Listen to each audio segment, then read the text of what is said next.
Prime Minister Narendra Modi to address the grand finale of Smart India Hackathon today via video conferencing. PM Modi will interact with students at the hackathon that aims to promote out-of-the-box thinking in young minds. Home Minister Amit Shah says the new education policy adopted by the Modi government is based on Lokmanya Tilak's insistence on Sanskrit and other Indian languages. Pays tribute to Lokmanya Tilak at the international webinar on Lokmanya Tilak Swaraj to Atmanirbhar Bharat, arranged on the occasion of his 100th death anniversary. Unlock 3 kicks in from today across the country. Delhi LG Anil Baijal cancels Delhi government's decision to open hotels and weekly markets. Bihar and Jharkhand extend lockdown.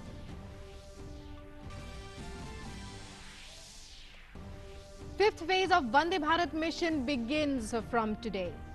The fifth phase to bring back over 1,30,000 Indians stranded abroad in 1,200 flights. More than 8,92,000 stranded Indians have been repatriated under the mission so far. Scheduled international passenger services to remain suspended till 31st August.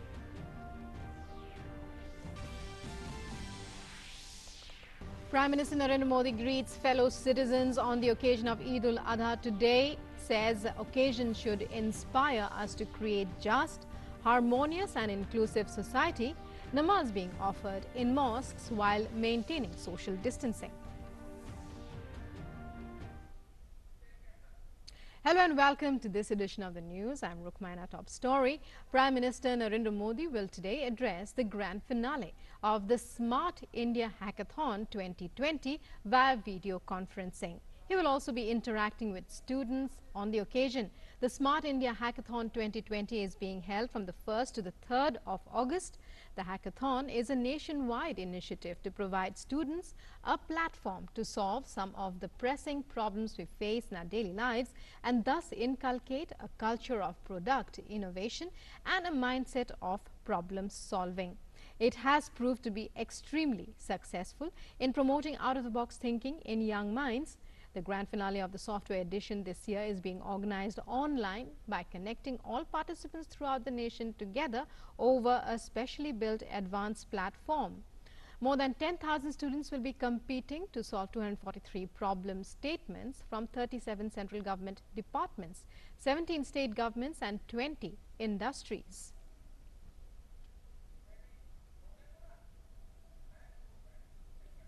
Union Education Minister Dr. Ramesh Pokhriyal Nishank today inaugurated the grand finale of the 4th edition of Smart India Hackathon, the world's largest online hackathon.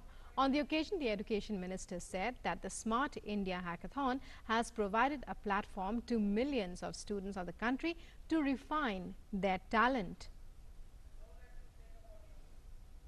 जो भी समस्या होगी उसका समाधान करने के लिए हम तत्पर हैं, हमें ताकत है, हमें क्षमता है, हमें विजन है, हमें मुखरता है, हमें शिखरता है और कम समय में हम आपको कुछ भी करके दे सकते हैं। ये हैकाथन का जो विजन है, उस हैकाथन के विजन ने न केवल लाखों छात्र छात्रों के बीच प्रतिस्पर्धा को ही पैदा किया है, बल्कि उनकी प्रतिभा को निखारने का एक ऐसा अवसर दिया है जब वो एक योद्धा की तरह खड़े होकर आत्मविश्वास के साथ किसी भी क्षेत्र में आगे जाने के लिए अपने सभी रास्तों को तय कर सकता है। The Union Education Minister also said that the new education policy is based on new reforms, new ideas and new research that will take India to the pinnacle of the world. He said that Smart India Hackathon will realize the dream of Prime Minister Modi's idea of a self-reliant India. ये जो नई शिक्षा नीति आएगी वो नए सुधारों के साथ, नए परिवर्तन के साथ, नए विचारों के साथ, नए अनुसंधान के साथ एक ऐसी नई भूमिका की आधारशिला रखेगी जो मेरे भारत को विश्व के शिखर पर पहुंचाएगी। हम संस्कार युक्त मूल्यपरक शिक्षा की आधारशिला पर खड़े होकर के ज्ञान, विज्ञान, अनुसंधान और प्रौद्योगिकी के क्षेत्र में पूरी विश्व की स्पर्धा पर आएंगे और बहुत तेजी से आगे बढ़ेंगे। Higher Education Secretary Amit Shah on the occasion said that some of the social sector challenges have been selected to be discussed in Smart India Hackathon, for which he said students will be asked to provide solutions. He said that the new education policy will promote research, innovation and critical thinking. This hackathon has picked up problem statements which actually relate to social sector, the empowerment of women, the cyber security for women. There are so many cases that are being reported. The problems of developing states like Uttarakhand and others, health systems. I think these are the very important issues that are being touched by this hackathon. National Education Policy 2020, which was announced by the government, I think it's a great reform towards a system of education which promotes research, which promotes innovation, which promotes creative and critical thinking. The nation is observing the 100th death anniversary of Lokmanya Bal Gangadhar Tilak today. Bal Gangadhar Tilak was a social reformer and freedom activist. He was one of the prime architects of modern India and probably the strongest advocate of Swaraj or self-rule for India. His famous declaration, "Swaraj is my birthright and I shall have it," served as an inspiration for future revolutionaries during India's struggle for freedom. Prime Minister Modi paid rich tribute to Lokmanya Tilak on his 100th death anniversary.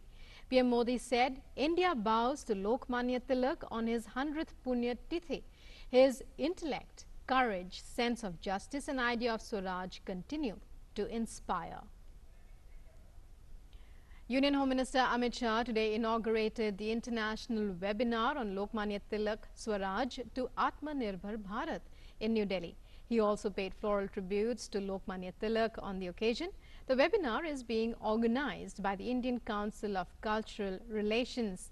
Addressing the event, the Home Minister said that Tilak's thoughts, his ideas towards respecting culture, tradition for society stands relevant as they were 100 years ago. Tilak ji को 100 साल समाप्त हो रहे हैं उनकी मृत्यु को, मगर आज भी उनका व्यक्तित्व, उनका काम, उनका विचार और उन्होंने शुरू की हुई परंपरा आज भी इतनी ही रिलेवेंट दिखती है, इतनी ही प्रासंगिक दिखती है जितनी 100 साल पहले थी। यही बताता है कि वो कितने दूरदर्शी नेता थे। भारत को समझने वाला, भारतीय जनमानस को समझने वाला और भारतीय संस्कृति के आधार पर भारत की आजादी की और भारत की विकास की नींव कैसे रखी जा सकती है, उसका दिशा देने वाला एक व्यक्तित्व था। The Home Minister also focused on Lokmanya Tilak's work towards the importance of the mother tongue and indigenous attire. Home Minister added that with this concept, the new education policy has been framed. आपने स्वभाषा का जो तिलक महाराज का जो अभियान था, स्वभाषा का तिलक महाराज का जो आग्रह था, कांग्रेस के अधिवेशनों में सब लोग उस वक्त भाषांतर की व्यवस्था न होने के बावजूद भी अपनी अपनी भाषा में बोले, इसका आग्रह वो करते थे। उसको नरेंद्र भाई अभी जो नई शिक्षा नीति लेकर आए हैं, उसमें संस्कृत और भारतीय भाषाओं को आगे बढ़ाने के लिए और इसके आधार पर देश के नए विकास का नक्शा खींचने का जो काम करा है, इसके साथ भी आज मुझे लगता है वेबिनार तिलक महाराज की सभी गुणों को आने वाले नए भारत की रचना के साथ जोड़कर मुझ जैसे कई कार्यकर्ताओं को, हजारों लाखों कार्यकर्ताओं को प्रेरणा देने का काम करेगा। IT and Telecom Minister Ravi Shankar Prasad has said that electronic production scheme has yielded favorable response from global and domestic mobile manufacturing units. The Telecom Minister also said that in a few years, mobile manufacturing units will make components worth 11,50,000 crores.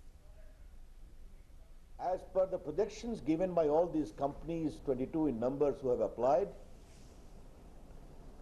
they are going to produce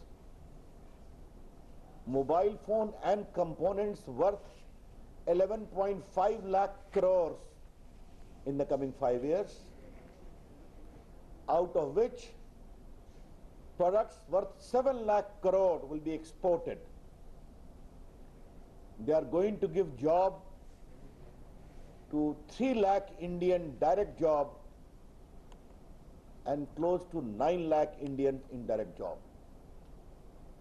Therefore, the production will increase, the export will increase, and also employment will increase. Union Minister also welcomed global mobile manufacturing powers Apple and Samsung to invest in India and focused on working towards the Prime Minister's vision of making India a global manufacturing hub. Out of the global sales revenue of mobile phones, 2 companies occupy 60% of the global sales revenue. Apple 37%, Samsung 22%. Today I will say, Apple, welcome to India. Samsung, welcome to India. Expand your footprint in India. The Narendra Modi government sincerely wants India to become a global hub of electronic manufacturing. The new guidelines for opening up of more activities in areas outside containment zones came into effect from today. The process of phased reopening of activities has been extended further in Unlock 3. The new guidelines issued by the Home Ministry on Wednesday are based on feedback received from states and union territories and extensive consultations held with related central ministries and departments. According to the new guidelines, restrictions on movement of individuals during night curfew has been removed. Yoga institutes and gyms will be allowed to open from the 5th of August. In this regard, standard operating procedure will be issued by the Ministry of Health and Family Welfare to ensure social distancing and to contain the spread of COVID-19. Independence Day functions will be allowed with social distancing and by following other health protocols, as for example wearing of masks, etc. In this regard, instructions issued by MHA on 21st of July 2020 will be followed. After extensive consultation with states and union territories, it has been decided that schools, colleges and coaching institutions will remain closed till August 31st this year. International air travel of passengers has been permitted in a limited manner under the Vande Bharat mission. Further opening up will take place in a calibrated manner.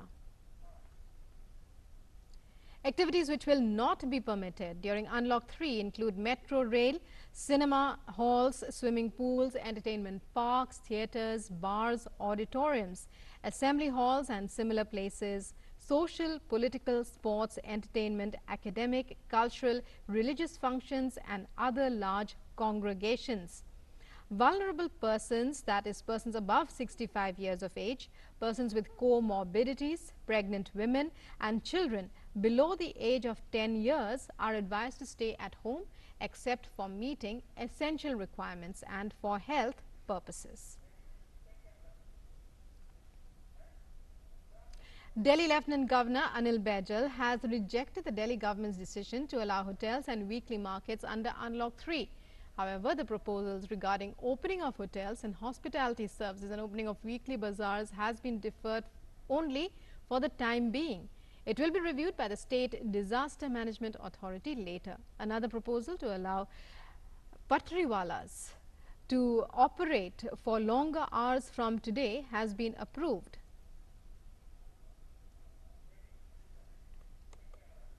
And in view of rising COVID cases, many states have imposed lockdown to control the situation. Bihar government has extended lockdown due to coronavirus till August 16th. As per the order, the movement of individuals will remain strictly prohibited between 10 p.m. to 5 a.m. throughout the state except for essential activities. Offices, banks and other offices will function with 50% strength. Jharkhand has also extended lockdown-related restrictions in the state outside containment zones up to the 31st of August. As per directions, all economic activities permitted prior to this order will continue. The new order also states that regular visits will be made in the homes of people who are under home quarantine to inquire about their health condition and remain updated about it.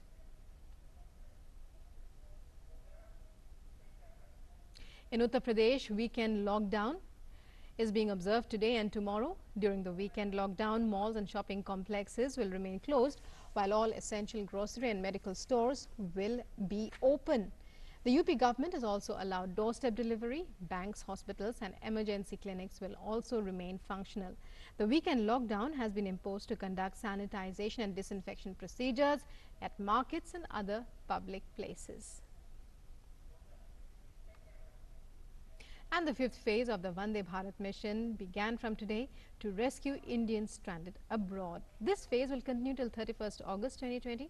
Up to 1,200 flights are likely to be added in phase 5 of the Vande Bharat mission, and the flights would cater to 21 different airports across India and repatriate more than 1,30,000 Indians stranded abroad.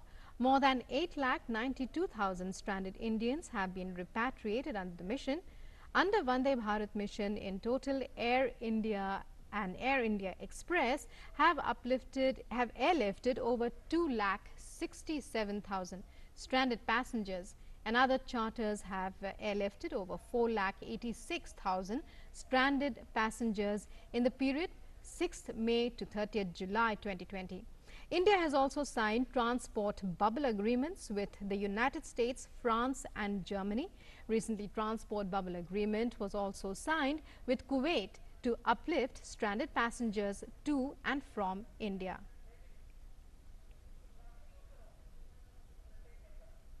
Meanwhile, the aviation regulator DGCA on Friday extended suspension of scheduled international flights to and from the country till the 31st of August.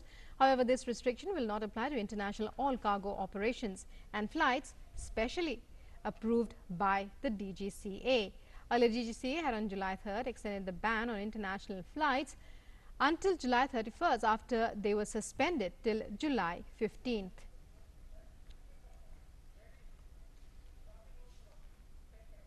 Moving on, in a major blow to the customs probe of smuggling of gold via diplomatic baggage, primary suspects Swapna Suresh and Sandeep Nair were produced before the additional chief judicial magistrate in Kochi today. Custody of both the accused have been extended till August 21st. The duo were arrested by Customs Preventive Commissionerate on July 24th when they were produced before the Special NIA court here as their custody period ended. Earlier, NIA interrogated former Principal Secretary of Kerala, Chief Minister M. Shiv Shankar, for the second day yesterday in Kochi.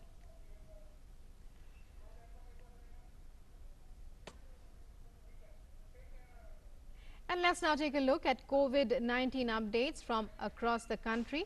A total of 10,94,374 people have recovered in the country so far, and 36,569 recoveries have been reported in the past 24 hours. With this, the recovery rate has touched 64.53%. The mortality rate due to the virus has further declined to 2.15% in the country. Presently, the total number of active corona cases in the country numbers 5,65,103.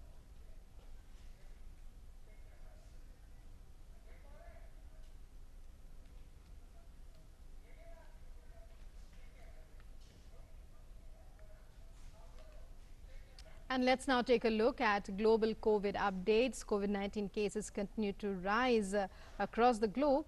The novel coronavirus has claimed the lives of over 6,83,000 people worldwide, while over 1,77 lakhs have contracted the infection so far. Over 1,11 lakh people have recovered too worldwide.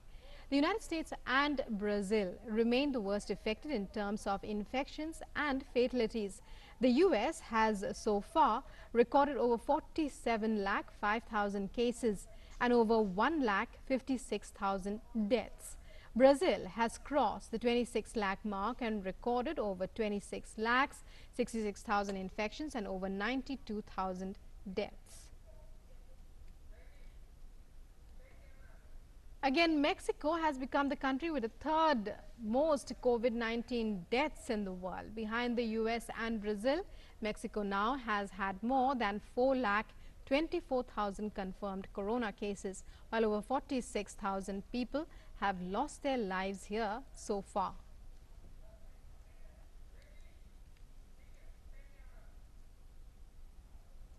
Meanwhile, Eid Adha is being observed with religious fervor and due reverence across the country today.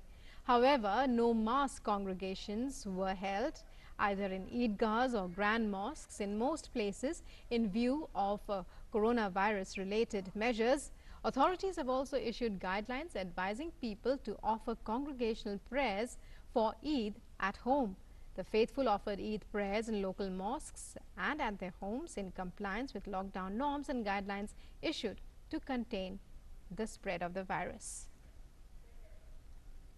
President Ramnath Kovind, Vice President Venkaiah Naidu and Prime Minister Narendra Modi have greeted the people on the occasion of Eid Adha. On this festive occasion, President has asked people to share their happiness with others and promote mutual harmony. Extending greetings and good wishes on the occasion, the Vice President said the festival inspires us to inculcate empathy, practice sacrifice and promote peace and universal brotherhood. The Prime Minister also extended greetings saying, "May this day inspire us to create a just, harmonious and inclusive society." And with that, it's a wrap on this edition of the news. News and updates continue on DD News and DD India. Namaskar.